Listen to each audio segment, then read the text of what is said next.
Lancement de la caravane itinérante de vaccination contre la Covid-19 dans le Grand Libreville. IAI, un des sites choisis pour vacciner les populations du 5e arrondissement. Nous parlerons également du mouvement d'humeur à la Chambre de commerce de Libreville. Les agents expriment leur mécontentement pour non-cotisation à la Caisse nationale de sécurité sociale, le paiement des salaires et le déblocage de la subvention de l'État depuis 2016. Mesdames et messieurs, chers téléspectateurs, bonsoir. En début de ce journal, nous parlons du lancement de la caravane itinérante de vaccination contre la Covid-19 dans le Grand Libreville. IAI, un des sites choisis pour vacciner les populations du 5e arrondissement de la commune de Libreville. Un reportage. Les images sont de Floris Mapango. Le site d'IAI a été un des lieux choisis pour vacciner les populations du 5e arrondissement contre le coronavirus. Une opération qui se fait à l'occasion de la caravane itinérante de vaccination contre la Covid-19.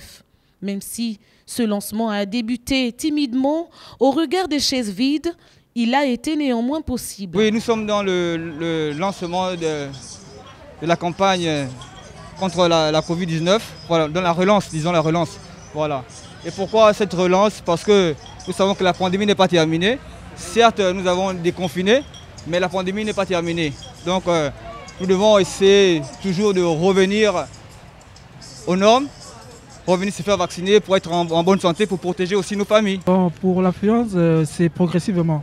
Depuis le matin, on n'a eu pas trop d'affluence, mais au fur et à mesure que le temps avance, les gens ne font que s'approcher et se faire vacciner. Par rapport à la caravane qui vient d'être lancée, nous avons débuté avec la sensibilisation la semaine dernière avec les membres de la société civile. Et aujourd'hui, nous avons commencé avec la caravane, avec la vaccination. Donc, pour aujourd'hui, comme je disais tantôt, il n'y a pas encore vraiment l'affluement, mais il y a quand même du monde qui vient au fur et à mesure. Lors de son discours à la Nation le 8 mars 2022, son Excellence Ali Bongo Ondimba levait toutes ces mesures barrières tout en recommandant le vaccin à la population. En effet, l'insistance de se faire vacciner serait d'une importance capitale. Le vaccin, c'est pour nous protéger déjà, pour avoir une immunité. Et le confinement, c'était pour pouvoir alléger les mesures qui ont été prises. Mais le vaccin, c'est pour nous-mêmes, pour nous protéger, pour protéger nos proches et pour qu'ils puissent avoir un taux de personnes qui sont contaminées, pour que ce taux soit vraiment à la baisse. Voilà pourquoi nous devons nous faire vacciner. Ce que ce vaccin va apporter déjà chez les populations, ce vaccin nous protège déjà. Nous protège. Il est vrai que le vaccin ne nous empêche pas de faire la maladie. Le vaccin nous empêche de faire les formes graves. Donc vous allez voir, depuis qu'on a lancé la caravane de vaccination, vous avez remarqué qu'il n'y a pas vraiment de monde dans les réanimations. Donc le vaccin, vraiment, il nous protège contre les formes graves. Après le retour à la vie normale, une caravane de vaccination vient d'être lancée dans le Grand Libreville par le ministère de la Santé. La même équipe sera bel et bien sur le site d'IAI ce mardi 29 mars 2022. Sur ce site d'IAI dans le 5e arrondissement de Libreville, certains appellent les uns et les autres à se faire vacciner. D'autres, par contre, restent sceptiques. En tout cas, le reportage nous en dit quelque chose. Les images sont de Floris Mapango. C'est en mars 2020 que le Gabon a été soudainement surpris par l'arrivée de la pandémie à coronavirus. Cette maladie, pour la première fois, a apporté un nouveau calendrier national dans tous les secteurs d'activité. Pendant 2 ans, le Gabon était soumis aux mesures barrières pour éviter la transmission de la maladie. Aujourd'hui, il enregistre un nouveau départ avec la levée des mesures barrières. Nonobstant cette nouvelle qui a réjoui le cœur des Gabonais, ces derniers sont invités à se faire tout de même vacciner. L'occasion leur est donnée au cours de la campagne de vaccination. Certains vaccinés expriment leur joie d'avoir reçu ce vaccin tout en relevant quelques points qui font que les populations hésitent de se faire vacciner. Je n'ai eu aucun souci avec le vaccin. C'est juste qu'à ma 2e dose, j'ai eu un petit dérèglement du cycle menstruel, mais tout s'est arrangé. C'est une bonne chose. Moi, je n'ai pas eu de problème avec le vaccin. Juste parce que avant, quand on vaccinait, même si les problèmes, on ne le savait pas. Mais les réseaux sociaux font peur aux gens. Mais là où je me suis vaccinée, les gens ont dit que quelqu'un est tombé, pourtant personne n'est tombé le jour là. Donc, quand je me suis vaccinée, il n'y avait pas de problème, les gens sont vaccinés sans problème. C'est une bonne chose. Moi, je n'ai pas eu de problème avec le vaccin. Juste parce que avant, quand on vaccinait, même si les problèmes, on ne le savait pas. Mais les réseaux sociaux font peur aux gens. Mais là où je me suis vaccinée, les gens ont dit que quelqu'un est tombé, pourtant personne n'est tombé le jour là. Donc, quand je me suis vaccinée, il n'y avait pas de problème, les gens sont vaccinés sans problème. D'autres riverains du 5e arrondissement restent sceptiques face au vaccin. Jamais. Parce que ça ne m'intéresse pas. Je ne suis pas un cobaye, je ne suis pas un mouton pour pouvoir aller me faire vacciner n'importe comment. Je suis un être humain, je dois réfléchir.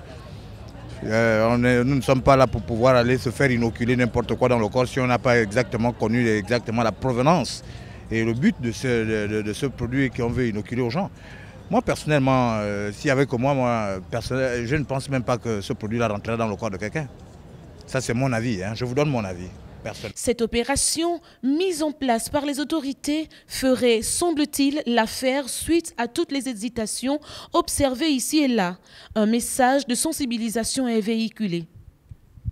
Moi, j'invite la population gabonaise à se faire vacciner contre la Covid, car c'est très important. Mais moi, j'aimerais juste que tous ceux qui vont se faire vacciner connaissent leur bilan, c'est-à-dire leur statut de santé. C'est très important, car lorsque nous avons un système immunitaire très faible, lorsqu'on se fait vacciner le vaccin de la Covid, le vaccin déjà il est très fort. Donc c'est un système immunitaire qui est très faible, forcément il y aura des répercussions sur la santé.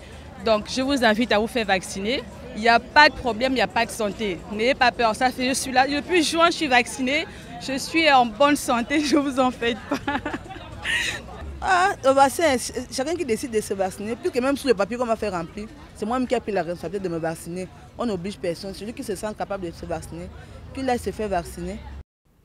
Pour plus de précautions, il serait nécessaire pour les populations d'emboîter le pas pour éviter d'être touchées par cette maladie infectieuse.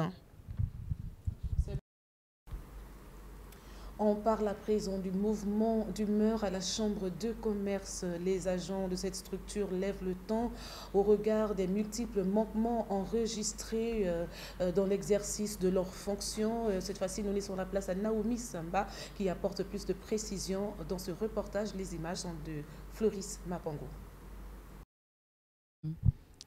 Portail quasi fermé, des agents assis confortablement au hall. Un décor inhabituel à la Chambre de commerce de Libreville.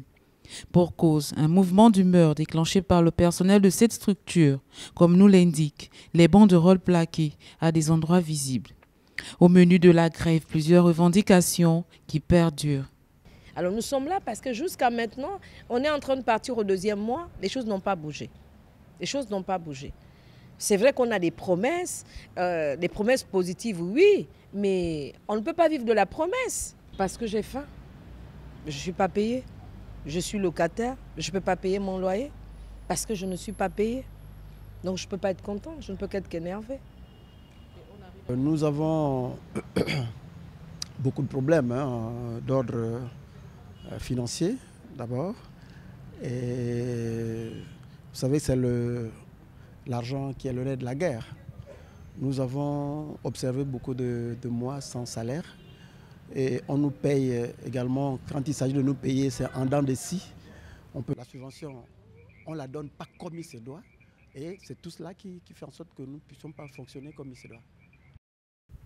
Malgré plusieurs démarches réglementaires entreprises par ces agents auprès de leurs autorités hiérarchiques, aucun résultat n'est palpable. Mais nous avons observé la procédure normale. Nous avons fait un mouvement d'humeur, nous avons écrit à la hiérarchie avant le mouvement d'humeur, la hiérarchie est venue nous rencontrer. Mais si on est là parce qu'on n'a pas de solution. La solution, ce n'est pas qu'on vous dise qu'on va vous payer. La solution, ce n'est pas qu'on vous dise qu'il y aura de l'argent en compte. La solution, c'est qu'il faut qu'on ait de l'argent en main. Donc si on dit qu'on va donner un budget, très bien, mais il faut que ce budget soit visible pour qu'on puisse nous payer. Mais si on ne nous paye pas, qu'on nous dise, bon, ok, d'accord, on va nous donner par exemple, je dis n'importe quoi, 100 millions, d'accord, ça a été dit 100 millions. Mais est-ce que les 100 millions sont visibles? On a interpellé nos responsables, donc le président de la Chambre de commerce et son organisation, donc son directeur général et le reste, et nous, ministres de tutelle. Des conditions étaient posées pour espérer revoir la chambre de commerce revivre à nouveau. Il faut qu'on nous garantisse également qu'à l'avenir, nos salaires, on est maintenant... Vous savez, le salaire, c'est un droit. Mais si on ne peut plus être payé chaque fin du mois, l'entreprise qui vous emploie a le devoir de vous informer qu'il ne veut plus vous avoir comme employé. Maintenant, si l'employé ne fait pas cette procédure-là, ça fait que l'employé prend des mesures qu'il faut pour vous payer chaque mois. C'est ce qu'on souhaite. Donc là, nous attendons, puisque nous ne sommes pas encore payés, les salaires ne sont pas encore passés, on attend jusqu'à ce que les salaires passent pour que nous puissions ouvrir le portail. Nous levons la grève. Vivement que des solutions soient trouvées pour redonner le sourire à ces pères et mères de famille en détresse. La grève des agents de la Chambre de commerce a suscité des réactions des populations dans la ville. Nous les écoutons dans ce reportage. Les images sont de Floris Mabango. L'on ne passe pas une semaine sans parler de grève dans les administrations publiques, à l'instar des travailleurs du centre hospitalier universitaire de Libreville et bien d'autres. Ceux de la Chambre de commerce sont dans le même processus. Ils protestent contre la non-cotisation à la Caisse nationale de sécurité sociale, le non-paiement des salaires et le déblocage de la subvention de l'État depuis 2016. Une situation qui aurait suscité la réaction des populations. Moi, je suis tout à fait avec eux, parce que les cotisations CNSS, c'est quand même super important, entre autres pour les retraites. Les salaires qui ne sont pas payés, c'est inadmissible. Et voilà, ils se battent pour leurs acquis et pour la justice, en fait. Et ben voilà, moi je suis avec eux. C'est très bien, ils ont raison. Donc maintenant, c'est... Voilà, bien sûr. Voilà. Non mais voilà, ils ont raison et puis j'espère que ça va avancer et que ça va débloquer les choses parce que je vois depuis 2016, là ça commence à faire long d'attendre les cotisations et tout l'argent qu'ils doivent, quoi. Voilà, mais bon, moi je leur souhaite bien de bon courage et en espérant que ça va fonctionner. La grève étant une action collective consistant en une cessation concertée du travail par les salariés d'une entreprise, d'un secteur économique, d'une catégorie professionnelle ou par extension de toute autre personne productive, souvent à l'initiative des syndicats. Et dans le cas des grévistes de la Chambre de commerce, la grève serait-elle la seule stratégie pour attirer la faveur de la tutelle ? On cherche derrière des loyers, des enfants à l'école, etc. Et tout ça, ça a des coûts. Et sans salaire, on fait comment pour vivre? Moi, j'aurais pas de salaire, je serais à la rue. Hein. Heureusement qu'il y a la solidarité familiale ici, mais c'est quelque chose de bien. Mais bon, c'est pas normal que l'État ne paye pas ses employés. Que les employés et leur hiérarchie s'asseyent sur la table de négociation pour que cette entité qui contribue au développement du pays reprenne forme.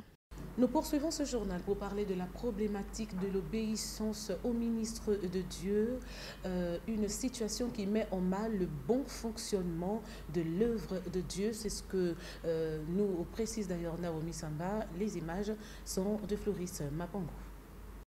L'obéissance au ministre de Dieu est une problématique de plus en plus rencontrée dans certaines églises. Certains voueraient uniquement leur obéissance à Dieu le Père et mépriseraient ou encore violeraient celle de l'autorité investie par Dieu. L'obéissance, c'est être soumis à quelqu'un, c'est être soumis à une autorité. L'obéissance, c'est respecter les prescriptions données par quelqu'un qui a une autorité sur toi. Dans l'Église, la hiérarchie de l'Église suppose que nous marchons sous la direction d'un visionnaire. Et celui qui a reçu la vision a reçu le mandat de Dieu. Et si nous décidons d'obéir à Dieu, de nous soumettre à Dieu, nous venons nous soumettre à celui que Dieu a choisi. Le pasteur Leila Ekiremi du centre d'adoration Hermon évoque quelques raisons qui justifieraient ces attitudes. En milieu chrétien, c'est même déjà très difficile d'obéir à la parole de Dieu parce que les gens ne se mettent plus sous quelqu'un. Chacun pense qu'il peut faire. Dès que tu arrives, parce qu'on trouve aujourd'hui le phénomène de tous ceux qui prophétisent. Dans l'église, maintenant, tout le monde prophétise. Et donc, on se dit, on a le même niveau que tout le monde. Et donc, on ne peut plus obéir à qui que ce soit parce qu'on est au même niveau. L'obéissance meurt à cause du manque de respect. L'obéissance meurt parce qu'on a l'impression que, parce que moi je peux faire ce que l'autre fait, donc je suis au même niveau que lui, je peux faire les mêmes choses que lui. Et donc, je n'ai plus besoin ni d'obéir, ni de me soumettre. Et ça, c'est une aberration. Selon la Bible, des conséquences sont infligées à qui ne se conformerait pas à ce principe divin. Il a dit, si tu obéis, tu seras béni dans les champs, dans les villes, tu seras béni. Dans ton grenier, le fruit de tes entrailles sera béni, ton gros et ton menu bétail sera béni. Mais si tu désobéis, tu vas connaître la disette, tu vas connaître la maladie, tu vas connaître la mort. Tu vas même commencer à connaître des problèmes où Dieu ne va pas intervenir pour te secourir. L'obéissance vaut mieux que tous les sacrifices. Et tous ceux qui font preuve de désobéissance font preuve d'orgueil. Et l'orgueil pour Dieu conduit à la chute et à la mort spirituelle. Il est vrai que tout chrétien devrait honorer les serviteurs de Dieu, mais toutefois, il y a des limites à l'obéissance vouée à ces hommes d'église. Aucun fidèle n'est tenu de suivre une opinion contraire à la parole de Dieu venant de ces derniers. Voilà, en religion, avec ce thème, tu es un arbre. Le thème a été développé par la révérende Marie-Ginette Ngimba dimanche dernier lors du culte dominical à l'église du centre d'adoration Hermon. Nous l'écoutons dans ce reportage de Naomi Samba. Les images sont de Boris Mikolo. C'est près d'une heure de temps que la prédication autour du thème « Tu es un arbre » a été décortiquée par la mère de l'église du centre d'adoration Hermon dimanche dernier. Une thématique abordant plusieurs aspects qui contribuent largement au bien-être d'un enfant du royaume de Dieu. Jésus parfois ne va pas regarder au prétexte. Jésus parfois ne va pas regarder aux excuses que tu lui présentes. Ah Seigneur, si je ne suis pas allé à l'église, c'est parce que. Ça veut dire qu'il faut être violent. Lorsqu'il s'agit du royaume, il faut être violent. Il faut apprendre à surmonter les circonstances et à se dire, si je suis sur terre, j'ai un but. Parce que je ne suis pas venu sur terre pour accompagner les autres. Je suis venu, ma parution sur terre est que ma destinée est remplie de quelque chose de surnaturel. Et je dois me connecter au surnaturel. Je dois rester attaché à ce qui produit, à ce qui va faire jaillir, ce qui est peut-être endormi en moi.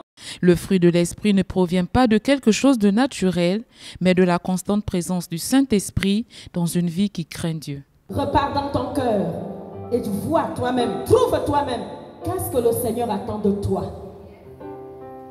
Qu'est-ce que le Seigneur attend de toi? Et que jusque-là, tu refuses de comprendre. Le Seigneur parfois est obligé de durcir les circonstances. Parce que tu ne veux peut-être pas comprendre le petit détail, la petite chose. Tu ne veux pas comprendre par exemple qu'il faut pardonner. Tu ne veux pas comprendre par exemple que si tu es encore rempli d'amertume, l'amertume t'empêchera de produire des fruits. Comme un arbre ne cesse de croître et de produire du fruit, il serait aussi souhaitable que tout enfant de Dieu croisse à tout égard, en tout temps, en portant ce fruit qui est la gloire de Dieu. Toujours dans le même élan, la femme de Dieu a rebondi sur d'autres éléments fondamentaux pour être un arbre qui produit du fruit. Nous l'écoutons toujours dans ce reportage de Naomi Samba, Boris Mikolo pour les images. Être à l'image de cet arbre planté près d'un courant d'eau et qui produit du fruit, à l'exemple des Saintes Écritures, est l'illustration formulée par la révérende Ginette Ngimba du centre d'adoration Hermon aux fidèles de la dite église. Pour y arriver, elle a exhorté les enfants de Dieu de se dresser face à l'adversité, quoi qu'il arrive. Lorsque tu restes connecté à l'Éternel, tu ne peux pas être confus. Parce que tu bénéficies de la source de vie. Si l'homme est comparé à un arbre, comme nous l'avons vu dans Somme 1 et Jérémie 17, l'homme est comparé à l'arbre.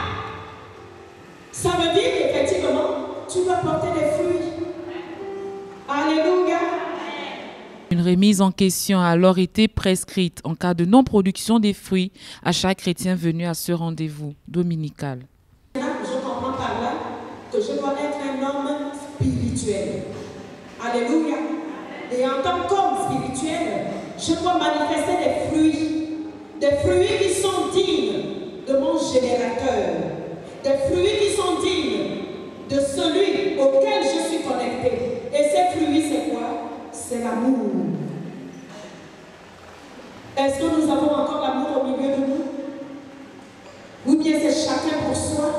Il serait judicieux pour chaque enfant de Dieu de ne pas se limiter qu'à l'écoute de la parole de Dieu, mais surtout de mettre en pratique les enseignements donnés pour une bonne croissance spirituelle. Mesdames et messieurs, c'est la fin de cette principale édition d'information du soir. Merci de l'avoir suivi. Mais avant de nous séparer, je me fais le plaisir de vous rappeler les titres de ce journal. Nous avons parlé du lancement de la caravane itinérante de vaccination contre la Covid-19 dans le Grand Libreville IAI, un des sites choisis pour vacciner les populations du 5e arrondissement. Nous avons également parlé du mouvement d'humeur à la Chambre de commerce de Libreville. Les agents expriment leur mécontentement pour non-cotisation à la Caisse nationale de sécurité sociale, le paiement des salaires et le déblocage de la subvention de l'État depuis 2016. Merci à Floris Mapangou, Boris Mikolo, sans oublier la journaliste de la gloire, Naomi Samba. J'aurai le plaisir de vous retrouver demain à la même heure. Au revoir et bonne nuit à tous.